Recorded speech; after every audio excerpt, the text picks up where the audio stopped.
Hi, it's Sandy Wiley. By now, everyone knows my story that I had a sexual affair with my psychologist for 2 years and that I was doing couples therapy with him, with Dr. Richard Geist, my original psychologist, and with Dr. Jeffrey Fortgang, another psychologist. In the video, I was exploited by 3 psychologists. Now, in this video, I'm going to let you in on the 4th psychologist, Dr. Eugene Pagani.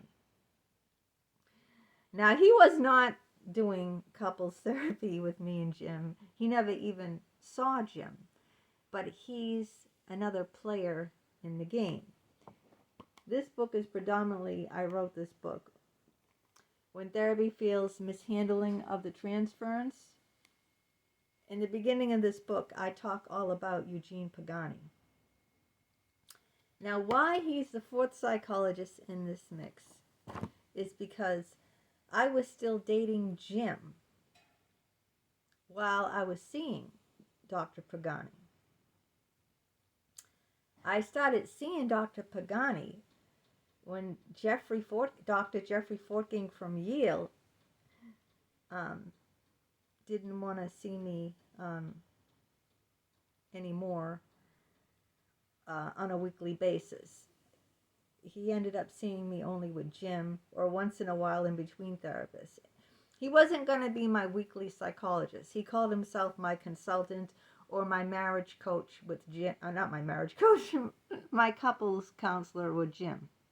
Because me and Jim weren't married. I was married to someone else. Now, when Jeffrey ended the weekly therapy, I still had Dick for free. I found another psychologist, and that was Eugene Pagani, which I never really mentioned in these videos, but he still was a key player in this. Now, he knew all about me going to Dick Geist with Jim and also going to Jeffrey with Jim. But I wasn't seeing Jeffrey weekly, and I needed a weekly psychologist. Now, the ironic thing about Eugene Pagani, Dr. Eugene Pagani, there's a lot of ironic things. The first ironic thing is that he lived a couple of streets away from Dr. Jeffrey Fortgang. They were in the same area. And I got an appointment with Dr. Pagani the exact same day and the exact same time that I had with Jeffrey. Isn't that funny? They only lived a couple of streets away, yet they didn't know each other. Imagine that, 2 psychologists in the same, area, only a couple of streets away. They've heard of each other, like they knew of each other, but they didn't know each other. And I got the appointment, and I had the same day and same time as I used to have with Jeffrey. Now, here's the other thing. Dick Geist from Harvard, Dr. Richard Geist, was Eugene Pagani's supervisor. That's right. Not only did Dr. Pagani know Dick, he was his supervisor, okay? He was his superior. He was the one that he went to Dick's house when Dick used to live. Dick always lived in Newton, okay? He did. He went from living Woodcliff Ave? I don't know, to Beacon Street. And before he lived on Beacon Street in his first marriage, it was Moffat Drive or something. But when he was married to his first wife, before he dumped her for his second wife, he was living on Moffat Drive or Moffat Street, I forget, in Newton, still in Newton. And he was seeing psychologists for supervision, and that just means that they would go to him and present their clients and cases, and he would go over it with them, and if they needed any help or advice on what to do with this particular client. So isn't that ironic? So he was his supervisor when he was living with his first wife. Now, the other weird thing is that Dr. Pagani, he was the one who told me that Jim died. It's in this book. You got to read this book. It's very short book. It doesn't have many pages, like just under 100, maybe 100 pages. It's very short. He was the one who told me that. So I'm sharing everything with Pagani, telling Eugene Pagani. I'm telling him everything about my relationship with Jim. And, and then I told him we broke up. I told him I went to the board, yada, yada, the whole thing, right? From when I was dating and in love with him to when I broke up with him and when I went to the board and got a lawyer and pursued a legal action. And then one day I brought up Jim's name in the session and his face changed. He kind of grimaced. And I said, "What's wrong?" And he said, "I have some bad news for you." And I said, "Bad news?" And then he said, "Do you want me to tell you now, or do you want to find out for yourself?" And I said, "Find out for myself? What's he talking about, How would he know something bad news about me or finding out for myself?" So I said, I want to know if you know something that I want to know. And he looked at me and he said, "Jim died." I said, "What?" He doesn't know what he's talking about. That's the first thing I thought. Because although I told him about Jim, I didn't tell him Jim's last name. He had no idea what Jim looked like because he never saw him. I never took Jim, like with Dick and Jeffrey, I took Jim in for a session, right? I never took Jim into Pagani for a session. He never saw Jim in person. He didn't know his last name. He might have known, like, I'm seeing Jim, my psychologist, we're having sex, and, then I broke up with him and went to the board, and he's in Jamaica Plain, but, so I thought, he must have it wrong. He must think it's someone else. He doesn't have it right. And I go, "Where'd you hear that?" And he goes, "Oh, I just read it in the obituary. It's in the Globe, in the obituaries." And I go, "I think you have it wrong, and he said, "No." And I said, "Well, let me go." I said, "Dr. Barberia?" And he goes, "Yes." And I still didn't believe it. I go, let me go see it. I still have it today. I have the obituary that Eugene Pagani gave me during that session. Well, he gets up, goes into his house. I'm sitting there in disbelief. Like, the guy's only 62 years old, okay? And he didn't have cancer. He didn't have heart disease. The worst he got was kidney stones. But people don't die from having kidney stones. He was physically fit. He was like, he was only like 145 pounds, 150 pounds. Had a six-pack, rippling stomach, six-pack, big muscles. He never drank, except for, having like a cocktail on a Saturday night with me. He didn't drink all week. He might have had one cocktail on a Saturday night, unlike me, who drinks like a fish. He ate healthy. He didn't eat red meat. He wasn't vegan, but, he ate healthy. He exercised rigorously every day, lifting weights. How do you think he got that six-pack? He had a healthy lifestyle, and he was only 62 years old. He didn't even look 62. He actually looked like he was 40. You wouldn't believe it. I mean, if you saw him, you would say he's not 60, So, he got it, the obituary, and he gave it to me, and sure enough, that was Jim. That was Jim's picture, and that was Jim. They list his address. They list his last name. I was in shock.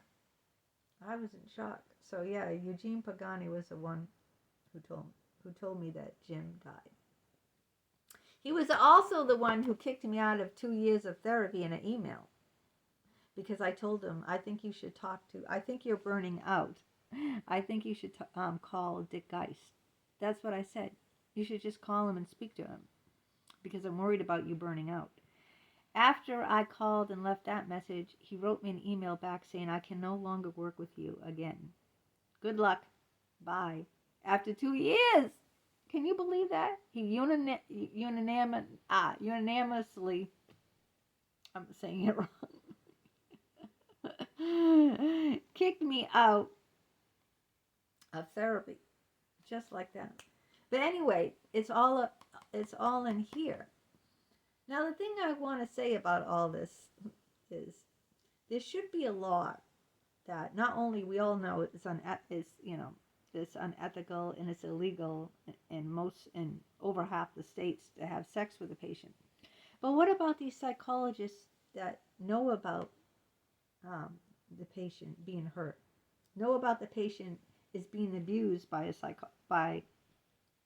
psychologist, and they don't report it? This is where I want the law to change. I want the law to change, saying that it's unethical if you know that your patient is having an unethical relationship with another psychologist. You should report that psychologist. Right now, there is no such thing. It's not considered unethical if you do not report another psychologist. It should be, because if I came in and I said someone was physically abusing me, or like if you go to a doctor and they know that your husband is beating you, and you tell the doctor that, because when you go for a physical, they ask you, do you feel safe at home? What if you said no? What if you said your husband's beating you? Aren't they liable to report that? Why would they ask that question now? That's something new when you go for your yearly checkup. They ask, do you feel safe at home? They never used to ask that many years before. So if they ask that and you say, no, I don't, my husband's beating me, I think they're liable to report that. So this is what I want to change in therapy.